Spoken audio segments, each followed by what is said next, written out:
आईचे अहो अहो ऐकून तीही मला पहिल्यांदा अव म्हणून हाक मारी. घरात दुसरे कोणी नसल्यामुळे ती मला दुसऱ्या कोणत्या नावाने हाक मारणार.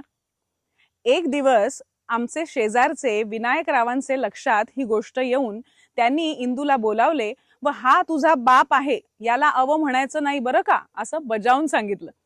इंदूचे कानावर पहिल्यांदाच बाप हा शब्द आल्याबरोबर तिला त्यातच मजा वाटू लागली. मग तेव्हापासून ती माझ्याकडे बोट करून हा मादा पाप, हा मादा पाप असं बडबडू लागली. हा गोंधळ नाहीसा करण्याकरता शेवटी मीच तिला सांगितलं, मी तुझा बाप आहे हे खरं, पण मला म्हणायचं नाना. आता हा तिसरा शब्द ऐकल्यामुळे तिला पहिल्यांदा भारीच गोंधळ होऊ लागला. तिने कधी अव म्हणावं, कधी पाप म्हणावं, कधी नाना म्हणावं.